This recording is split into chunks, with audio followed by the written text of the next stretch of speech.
मत जाओ कन्हैया, तेरे बिन हम जी ना सकेंगे। मथुरा मत जाओ कन्हैया, तेरे बिन हम जी ना सकेंगे।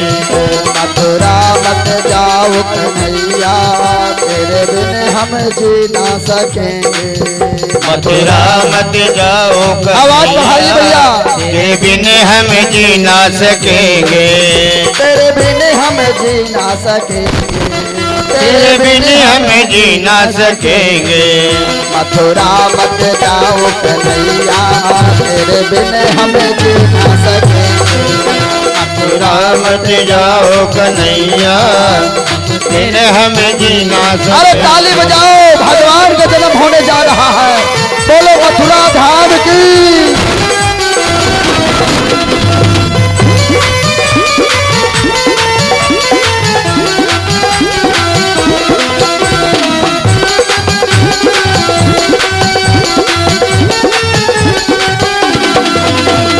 मैंने मोहन को बुलाया है वो आता होगा।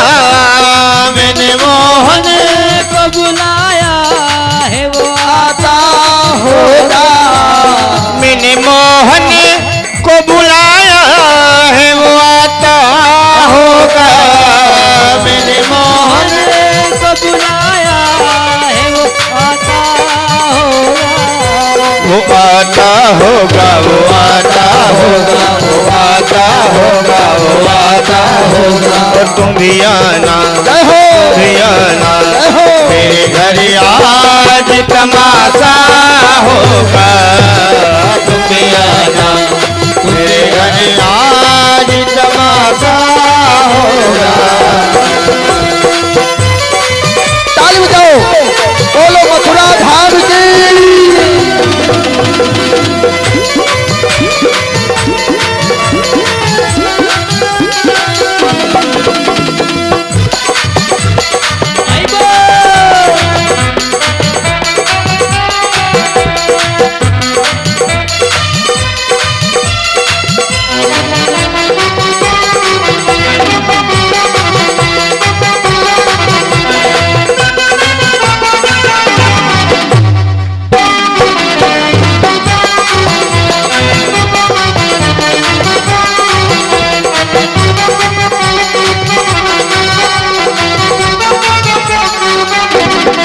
मथुरा धाम की।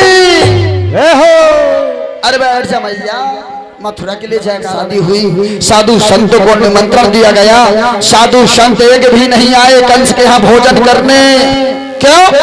क्योंकि कंस कहता था अगर मथुरा में रहना है तो कंस के नाम की माला का जप करना है, राम नहीं कंस कंस कहना है।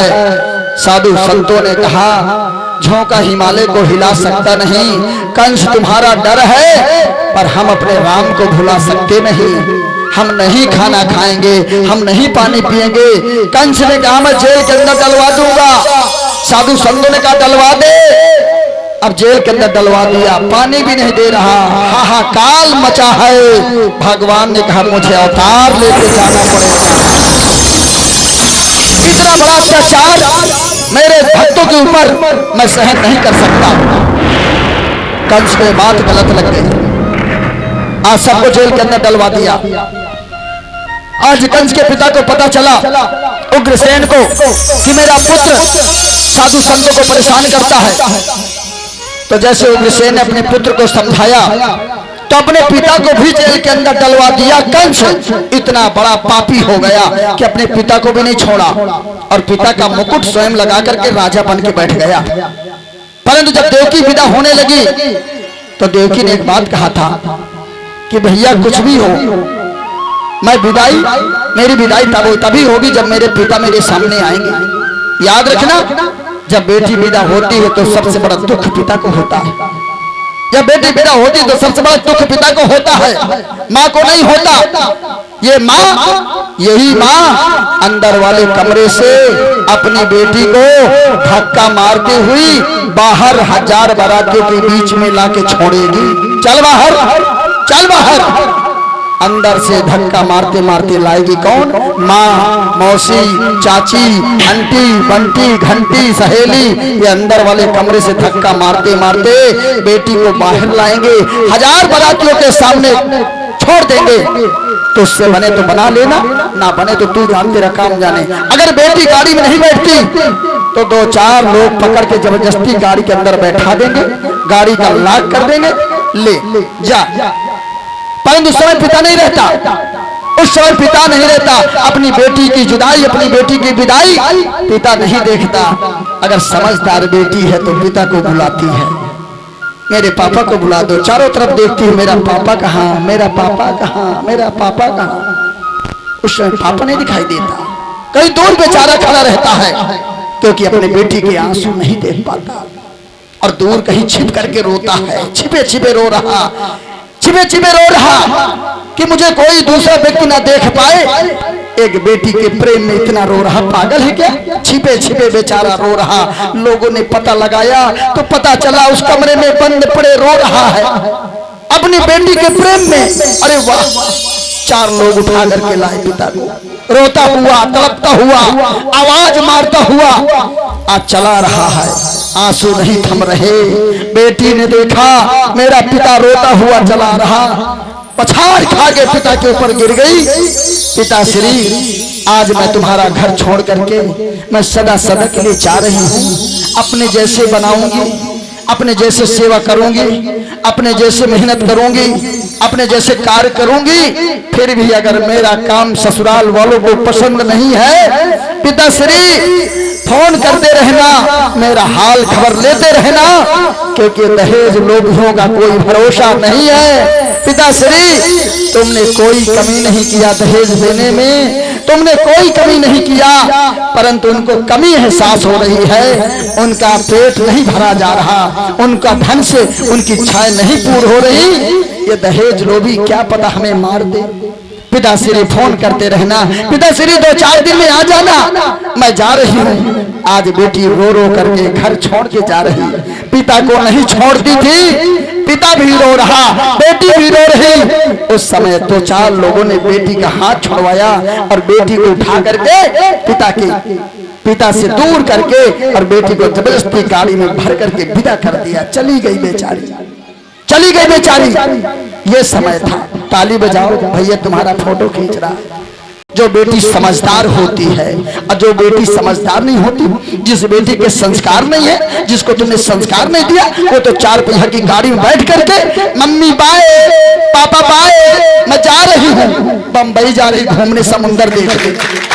और जो बेटी समझदार है वो अपने पिता, भाई, माँ से, बहन से, सबसे आशीर्वाद लेके अपने पिया ससुराल जाती है। माता पिता का आशीर्वाद जरूर लेके जाना चाहिए, चाहे रोते रोते चाहे हंसते हंसते। ये बाय टाटा इसे फेंक देना चाहिए। हाँ, प्रेस बोलो गोविंद भगवान की, ताली बजाओ। ये बेटियों का प्रेम होता है, ये बेटियों की जुदाइयां होती हैं, ये बेटियों का स्नेह होता है। हाँ, देवकी जब जा रही थी, देवकी के लिए गलियां रो रही थी। देवकी जब जा रही थी, पूरा मथुरा वासी रो रहा था। देवकी जब जा रही थी, पंछी तोता मोर रो रहे थे। और देवकी रोते रोते चली गई, बीच मार्ग में पहुंच गई। कंस के घोड़े, कंस बैठा था, रथ में लेकर के गया बटेश्वर नगरी। आकाशवाणी हुई, सावधान कंस, जिस बहन को तू लेके जा रहा, जिस बहन को तू लेके जा रहा, इस बहन के गर्भ से 8वां पुत्र तेरा काल होगा। कंस, काल तेरा काल होगा, काल होगा। अच्छा, हाँ। कंस ने घोड़े की रस्सी को खींच लिया और कंस वहीं रथ को खड़ा कर दिया। और कंस ने तलवार निकाला और देवकी का हाथ पकड़ के नीचे खींचा। ना रहेगी बांस, ना बजेगी बांसुरी, जब मैं देवकी को ही खत्म कर दूंगा तो इससे पुत्र कहां से जन्म लेगा। बांसुरी ने हाथ जोड़ करके कहा, मत मार बहन को मारा नहीं जाता, बहन से आशीर्वाद लिया जाता है। अच्छा, छोड़ दिया। बांसुरी ने कहा, मैं वचन देता हूँ, मैं वचन देता हूँ कि मैं 8वां पुत्र देवकी का मैं तुम्हें दूंगा, मत मार इसे, मत मार। छोड़ दिया। इधर नारद जी पहुंच गए कंस के घर। नारद जी कंस के घर पहुंच गए। नारद का काम था लड़ाना। हाँ, आपके सकोती गांव में भी 2-4 नारद होंगे, बिना नारद के गांव नहीं रहता। पहुंच गया, कहा पहुंच गए कंस नारद के घर और 8 रेखा खींचा। प्रथम, द्वितीय, तृतीय, चतुर्थी, पंचमी, छठ, सप्तमी, अष्टमी। नारद ने कंस को कहा इधर से गिनो 1 2 3 4 5 6 7 8, इधर से गिनो 1 2 3 4 5 6 7 8। तुम 8वीं गिनती लिए बैठे रहो और ये पहली गिनती में जन्म लेके आ जाएगा। सावधान कंस। सावधान ने कहा बात तो तुम सही कह रहे हो कंस। हाँ, जेल के अंदर डलवा दिया और जेल के चारों तरफ सिपाही लगवा दिया और कहा देवकी के गर्भ से जन्म लेने वाले बच्चे मुझे एक एक चाहिए। सिपाहियों ने कहा ठीक है राजन देंगे। समय बीता, इतना बड़ा अत्याचार, आज भाई बहन के बच्चों को मारने के लिए तैयार बैठा है। भगवान ने पाप देखा, भगवान ने कहा मुझे अवतार लेकर के जाना चाहिए। भगवान ने एक माया की कन्या तैयार किया। माया की कन्या से बोला कि जाओ गोकुल में यशोदा मैया के गर्भ से जन्म लो। मैं जा रहा हूँ बंदी गृह जेल के अंदर, देवकी के गर्भ से जन्म लूंगा और मैं मृत्यु लोक में लीला करूंगा। मैं लीला करने जा रहा हूँ। अच्छा, हाँ, माया की कन्या गई, यशोदा के घर में जन्म लिया। भगवान ने कहा मैं 12 बजे रात्रि को इस जेल से निकल के जमुना जी पार करते हुए गोकुल जाऊंगा और तुम्हारी जगह में मैं रहूंगा। उसी टोकरी में मेरे पिता वासुदेव तुम्हें लिटा करके और जेल के अंदर ले आएंगे। कंस, जब को कंस को पता चलेगा कि देवकी के गर्भ से कोई बालक जन्म ले लिया है तो मारने आएगा, मेरी जगह में तुम्हें पाएगा, प्राप्त करेगा और जब तुम्हारा पैर पकड़ के पटकने का प्रयास करेगा उसी समय मैं चक्कर चला दूंगा, अपनी शक्ति तुम्हें दे दूंगा और उसके हाथ से तुम्हारा पैर छूट जाएगा। तुम आकाश स्वर्गलोक को चली जाना और स्वर्ग से बता देना ए दुष्ट पापी तू मुझे क्या मारेगा, तेरे मारने वाला कहीं न कहीं जन्म ले लिया है। बोलो बाके बिहारी लाल की जय।